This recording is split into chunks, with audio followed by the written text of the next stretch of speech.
تین نبیوں کے ساتھ ایک دشمن کو بنایا گیا ہے تو پھر عام انسان کا کیا؟ انسان کی زندگی کسی مقابل میں ہی گزرتی، یعنی خیر اور شر دونوں اس زمین پر موجود ہیں۔ جتنے بھی اولیاء کاملین، صحابہ، تابعین، جن کی بھی زندگیاں آپ دیکھیں، ان کے کرامات، ان کی اچھائیاں، ان کی فضیلتیں سب آپ بیان کرتے ہیں، سنتے ہیں، لیکن ساتھ ہی ان کی زندگی میں کوئی ایک تھریڈ رہتا ہی ہے، ایک دشمن کوئی رہتا ہے۔ اس کی وجہ کیا ہے؟ سارے نبیوں کے ساتھ اللہ تعالیٰ فرماتا ہے ہم نے ایک دشمن پیدا کی۔ وجہ یہ ہے کہ دشمن اس لیے ہوتا ہے کہ اللہ کے محبوبوں کی محبت کا اظہار ہو، ان کے کمالات کا اظہار ہو جائے۔ مثال کے طور پر سیدنا ابراہیم خلیل اللہ علیہ الصلوۃ والتسلیم، یہ خلیل ہیں، اللہ برگزیدہ پیغمبر ہیں، جلیل القدر نبی ہیں، اور آپ اللہ تعالیٰ کے محبوب نبیوں میں سے ہیں، لیکن آپ کے ساتھ جو ہوا، آپ کو آگ میں ڈالا گیا۔ واقعہ آپ کو معلوم ہوگا، نمرود نے آپ کے لیے آگ جلائی اور آپ کو آگ میں جھونک دیا گیا، اور آگ نے آپ پر کچھ اثر نہیں کیا۔ اللہ تعالیٰ نے قرآن میں فرمایا قلنا یا نار کونی بردن وسلاما علی ابراہیم، ہم نے کہہ دیا اے آگ ابراہیم پر ٹھنڈی ہو جا، سلامتی والی ہو جا۔ آگ ٹھنڈی ہو گئی، ابراہیم علیہ السلام کا کوئی بھی بال باقا نہیں ہوا۔ اب یہ جو کمال ابراہیم علیہ السلام کا ظاہر ہوا، اس کی وجہ کیا ہے؟ اس نمرود کا ہونا۔ وہ دشمن اس لیے تھا کہ اللہ کے نبی کے کمال کا اظہار ہو۔ آپ کی زندگیوں میں بھی یہ معاملات ہوں گے، ہر ایک کے ساتھ کوئی نہ کوئی دشمن ہوگا۔ کوئی ایسا تصور نہیں کر سکتا کہ میں یا فلاں سارے دشمنوں سے پاک ہیں۔ اور کبھی کبھار ہمارے پاس لوگ آ کر کے کہتے ہیں کہ حضرت فلاں میرے ساتھ وہ کر رہا ہے، یہ کر رہا ہے، میں تو کسی کا برا چاہتا ہی نہیں۔ یہاں یہ قانون نہیں ہے کہ آپ کسی کا برا چاہ رہے ہیں تبھی آپ کے ساتھ کچھ برا ہو رہا ہے۔ دنیا بہت سارے لوگوں سے ایسی بھری ہوئی ہے جو خاموش چلنے والوں کے ساتھ بھی دشمنی، ان کو یہ ضروری نہیں ہے کہ آپ نے ان کا کچھ بگاڑا ہو، آپ راستہ چلنے والے ہوں، لیکن اس کے باوجود بھی کچھ لوگوں کو اچھا نہیں لگتا آپ کا راستہ چلنا۔ آپ سر جھکا کر کے چلتے ہوں، یہ بھی بہت سارے لوگوں کے لیے صحیح نہیں لگتا۔ آپ سر اٹھا کے چلتے ہیں تو بھی لوگوں کے لیے تکلیف۔ تو خواہ جو تکلیف ہے لوگوں کو، ہر ایک کا کوئی نہ کوئی دشمن یا چھوٹا ہوتا ہے یا بڑا ہوتا ہے، لیکن ہماری زندگیوں میں کسی دشمن کا ہونا یہ اس لیے نہیں ہے کہ ہم سب کو ختم کر دیا جائے، بلکہ اس لیے ہے کہ ہم اللہ سے زیادہ قریب ہوں، اس سے پناہ مانگنے لگ جائیں۔ دشمن سے بچنے کے لیے روزانہ کچھ نہ کچھ آپ وظیفہ کرتے رہیں گے، اللہ سے دعا کرتے رہیں۔ جب آپ مصیبتوں میں گرفتار ہوتے ہیں، اللہ کی طرف دوڑ کر کے آتے ہیں۔ اور پھر ایک بات آپ کو میں یہ بھی بتا دوں، اللہ کی ذات پر یقین اور توکل اتنا بڑھ جاتا ہے۔ ہم مسلمان ہیں، اس اعتبار سے میں کہہ رہا ہوں، دشمن چاہے جیسے بھی ہوں، لیکن مسلمان یہ سوچتا ہے کہ میرے رب سے بڑھ کر طاقت کس کی؟ یہ جتنا ضرر پہنچانے والے ہوں گے یہ اپنی طاقت کے حساب سے پہنچاتے ہیں، اور اللہ حفاظت کرنے والا ہے، وہ اپنی طاقت سے حفاظت کرتا ہے۔ اور قرآن میں اللہ تعالیٰ نے فرمایا اس لیے ہمارا یقین بڑھتا چلا جاتا ہے۔ اگر آپ کا کوئی دشمن ہی نہ ہو تو آپ خود ہی اپنے آپ کو خدا سمجھنے لگ جائیں گے۔ اگر کوئی آپ کا دشمن ہی نہ ہو تو آپ خود کو یہ سمجھنے لگ جائیں گے کہ میرا کون کیا کرتا ہے، کچھ بھی نہیں، میں سیف ہوں۔ اور جہاں پتا چلا کہ کچھ دشمن ہیں جو طاقتور بھی ہیں یا سازشی ہیں یا جال بننے والے ہیں، تو اندر سے ایک خوف پیدا ہوتا ہے کہ میری غفلت میں کہیں وہ مجھ پر حملہ آور نہ ہو جائے۔ اس لیے بارگاہ رب العزت میں روزانہ دعا کرتا ہوں کہ مولا ان دشمنوں سے میری حفاظت فرما۔ میرے عزیزو، ہماری اور تمہاری طاقت کا کیا کہنا؟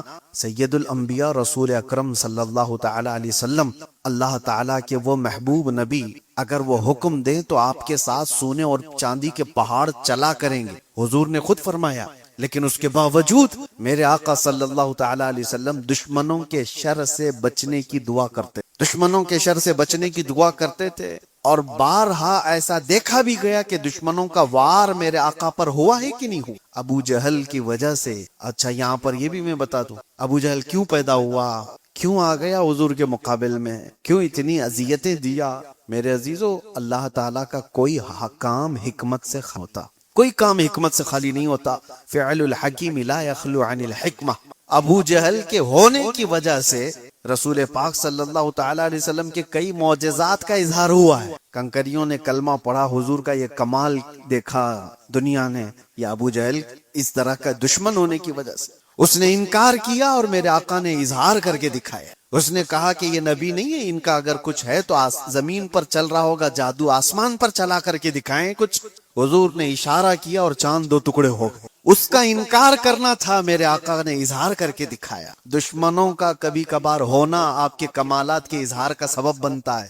ہاں اسی لیے اقبال یہ کہتا ہے، تندیے باد مخالف سے نہ گھبرا ہے عقاب، یہ آتی ہے تجھے اونچا اڑانے کی۔ اردو کے ہارڈ لفظ ہوں گے، آپ کو میں بتاتا ہوں۔ کہنا یہ چاہتے ہیں اقبال، تندیے باد مخالف سے نہ گھبرا ہے عقاب۔ عقاب ایگل کو کہتے، پرندہ بہت اونچا اڑتا ہے، یہ اونچا اڑتا ہے لیکن کبھی کبھار نیچے آ جاتا ہے۔ اور تندیے باد مخالف کا مطلب ہوتا ہے الٹا چلنے والی ہوا۔ کبھی مخالف سمت سے ہوا تیز چلنے لگ جائے تو عقاب کو مشکل ہو جاتا ہے کہ اگر ہوا ادھر سے آ رہی ہے اور یہ اڑ ادھر سے رہا ہے، تو اقبال یہ کہتے ہیں ایسی مخالف سمت سے آنے والی ہوا سے مت گھبرائے عقاب۔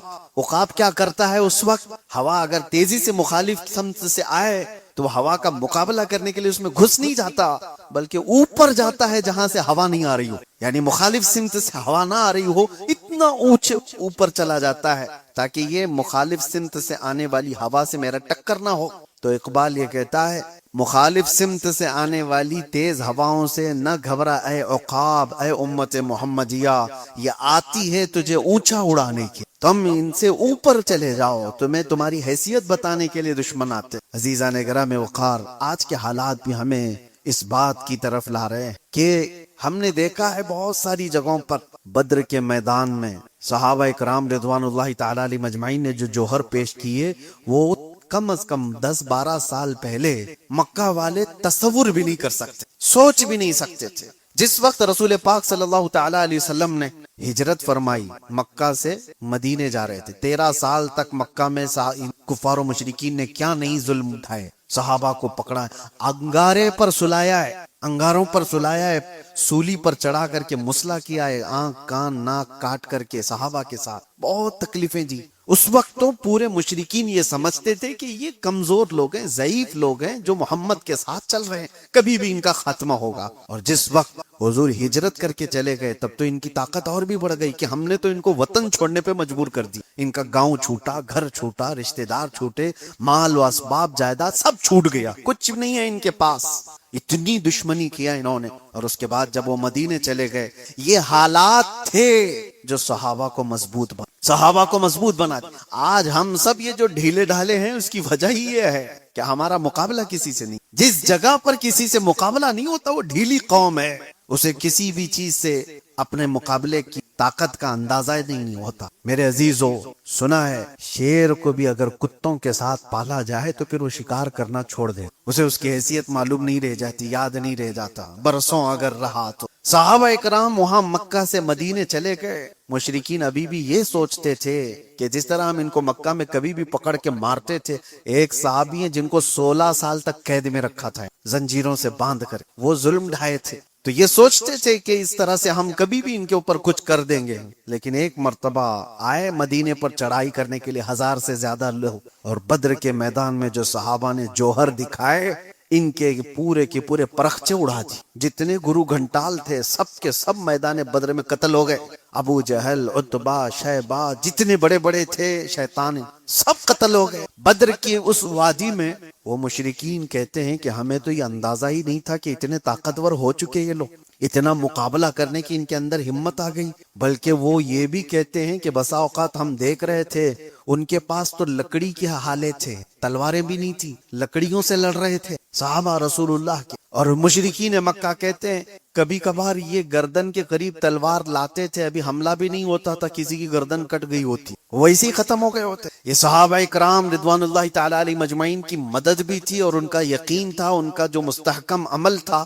اس کی وجہ کیا ہے؟ مشرکین نے یہ دشمنی ایسی کی کہ صحابہ کو اتنی بلندی پر پہنچایا یقین کے ساتھ کہ وہ صحابہ میدان میں اترے تو اللہ کے بھروسے اترے تھے۔ میرے عزیزو، یہ حالات سب کی زندگیوں میں ہوں گے۔ دشمن جو ہوتا ہے وہ تمہیں مضبوط کرنے کے لیے ہوتا ہے۔ ایک بزرگ نے فرمایا تھا، بزرگ بیٹھے ہوئے تھے اور اچانک وہ دعا کرنے لگے کہ اللہ یہ دشمنوں کو سلامت رکھے، یہ بھی نعمت ہے۔ تو سب لوگوں نے کہا کہ حضور دشمنوں کی ہلاکت کی دعا کی جاتی ہے، آپ کہہ رہے ہیں وہ سلامت رہیں؟ کہتے ہاں، اس لیے کہ وہ ہوتے ہیں تو ہمارا ایمان مضبوط ہوتا ہے، وہ ہمارے ایمان کو مضبوط کرتے ہیں۔ اور حتیٰ کہ اس بزرگ نے فرمایا اگر یہ نہ ہو تو ہمیں شہادت کا درجہ کہاں سے ملے، غازی کا درجہ کہاں سے ملے، ان کے ساتھ مقابلہ ہو تو ہی یہ سب معاملات ہیں، کوئی ہو ہی نہ تو پھر کہاں سے ہمیں یہ سب نعمتیں ملیں گی۔ بہرحال ان کا اپنا کانسیپٹ، ان کا اپنا تصور، لیکن ہمارے لیے زندگیوں میں میرے عزیزو ہر ایک کے ساتھ اللہ تعالیٰ نے ایک شیطان پیدا کی، ہر ایک کے ساتھ ایک شیطان ہے۔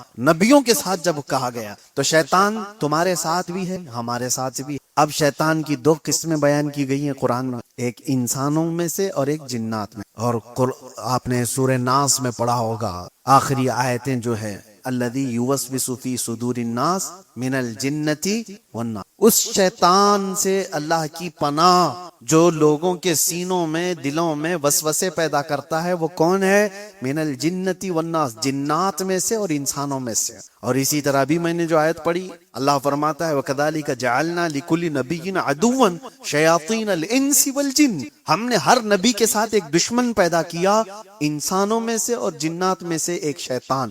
تو شیطان دونوں میں بھی ہے، انسانوں میں سے بھی ہوگا، جنات میں سے بھی ہوگا۔ بہت سارے لوگ یہ تصور کر کے بیٹھے رہتے ہیں شیطان کا مطلب دو بڑے سینگ والا ہوگا، بکرے کی منڈی والا ہوگا، لمبے بالوں والا ہوگا۔ شیطان کی ایسی کوئی شکل نہیں، شیطان تمہارے قریبی دوست کی شکل میں بھی آئے، جو تمہارے آس پاس ہیں، ان میں سے کوئی شیطان ہو، اچھی شکلوں میں بھی ہوگا، اور جنات میں سے جو شیطان ہے وہ غائب ہوگا۔ لیکن یہ دونوں ہماری زندگی پر بہت اثر کرتے، بہت بری طرح سے اثر کرتے، یہ مسلسل خیر کے راستے سے ہمیں بھٹکانے کی کوشش کرتے۔ یہ نمازیں ہیں تمہاری، یہ دعائیں ہیں اور بزرگوں کی صحبتیں ہیں جو ان شیطانوں سے تمہیں بچا رکھی، ورنہ ان سے مقابلہ کرتے کرتے آدمی کتنے تو گمراہ ہو، بھٹک گئے۔ کون ہے جو تمہیں اچانک بیٹھے بیٹھے بری خواہشات لا کر کے اس میدان میں لے چلا جاتا ہے؟ وہ شیطان ہے جو تمہارے ساتھ لگا ہوا ہے۔ تم اچھے بھلے تھے، مسجد میں بیٹھے ہوئے تھے، اٹھ کر کے گئے، خرافات دماغ میں آئی، چلنا ہے فلاں جگہ پر گناہوں کے اڈے پر۔ کون لے کر کے گیا تم؟ دو، یا تو ایک غائب لے کر کے جا رہا ہوگا، یا تو ایک کوئی حاضر ہوگا۔ حاضر ہوگا تو تمہارا دوست ہوگا، غائب ہوگا تو جن ہوگا۔ یہ دونوں میں سے کوئی ایک تمہیں لے کر کے جا رہا ہے اور تم بھٹک گئے، بہک گئے۔ میرے عزیزوں، ان سے مقابلہ کرنے کے ہی لیے اس دنیا میں ہمیں بھیجا۔ اور اللہ تعالیٰ قرآن پاک میں یوں فرماتا ہے اہبطوا فإن لکم ما سألتم، نہیں، پہلے پارے کی آیت ہے، اللہ تبارک و تعالیٰ یوں ارشاد فرماتا ہے، آدم علیہ السلام اور حضرت حوا کو جب جنت سے اتارا گیا تھا، اللہ تعالیٰ فرماتا ہے وَلَكُمْ فِي الْأَرْضِ مُسْتَقَرٌّ وَمَتَاعٌ إِلَىٰ حِينٍ، تمہارے لیے ایک مقررہ مدت تک یہاں پر ہم بھیج رہے ہیں دنیا میں، اور ہر ایک کو ایک کا دشمن بنا کر کے بھیج رہے ہیں، یعنی شیطان کو انسان کا دشمن بنا کر کے بھیجا گیا ہے۔ اس سے مقابلہ کرتے رہو اور واپس تمہیں ہمارے پاس آنا ہے اور ہم تمہارے اعمال کا سوال کریں گے۔ یہاں ہمیں جو بھیجا گیا ہے، مسلسل ہر دن ہم لڑائی میں موجود ہیں، ہر دن ہم لڑائی میں ہیں، اپنے ذہن میں موجود خیالات سے لڑ رہے ہیں، اپنے آس پاس کے حالات سے لڑ رہے ہیں۔ اور اگر یہ دشمن نہ ہوتا تو آپ اللہ کی ذات پر یقین کیسے کریں؟ اس کی بارگاہ میں جھکنے کی اور دوڑ کر کے آنے کی آپ کے اندر جو تمنا ہے وہ کہاں رہ جاتی؟ اسی لیے میں نے شروع میں ہی کہا اگر دشمن نہ ہو تو آدمی ڈھیلا پڑ جاتا ہے اور اسے کسی چیز کی حاجت ہی نہیں رہتی، ضرورت ہی نہیں ہوتی۔ میں نے ایک دانشور سے پڑھا تھا، جاپان والے لوگ، یہ توجہ سے سنیے، مچھلی کھانے کے بڑے شوق ہیں، اور ویسے بھی اس طرح کے یہ جو لوگ ہیں چائنیز ٹائپ کے، ان کے ہاں مچھلی کا رواج زیادہ ہے، لیکن جاپانی لوگوں کا ان کی ایک عادت یہ تھی کہ وہ تازی مچھلی کھاتے۔ تو ہوتا یہ کہ سمندر سے مچھلیاں پکڑ کر کے لانے تک وہ باسی ہو جاتی، مر گئی ہوتی، کیونکہ 2 دن 3 دن کے بعد مچھوارے آتے تھے بڑی مچھلیاں لے کر۔ تو اب اس کے لیے ان لوگوں نے ایک دوسرا طریقہ اختیار کیا کہ نہیں، تازہ مچھلی کھانی، تو ایک بہت بڑے ٹینکر جہاز کے سمندروں میں بھیجے گئے، اس میں پانی رہتا تھا، مچھلیاں سمندر سے پکڑی جاتی تھی اور پانی میں ڈال دی، اور پانی میں ڈالنے کے بعد وہ پانی میں تیرتی رہتی تھی تو زندہ رہتی، اور جب ساحل پر آتے تو ابھی مچھلیاں زندہ ہی رہتی تھی، مری ہوئی باسی نہیں ہوتی۔ تو یہ چند دن تک چلا، یہ بھی فیل ہو گیا۔ کیوں؟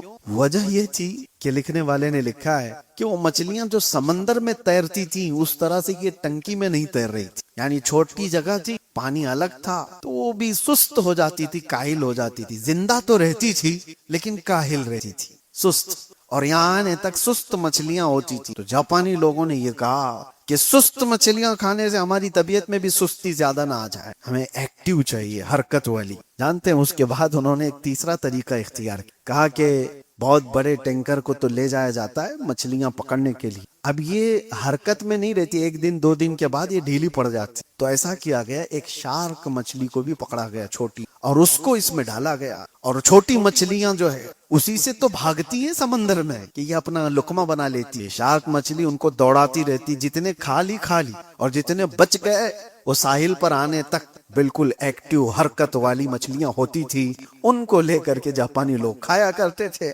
تو اس دانشور نے کہا یہ واقعہ لکھ کر کے کہ یہ شارک مچھلی اس لیے چھوڑی گئی تھی کہ ان کو ایکٹیو رکھا جائے، حرکت میں رکھا جائے، اور یہ دوڑتی رہتی اور زندہ بھی رہتی، دوڑتی بھی رہتی۔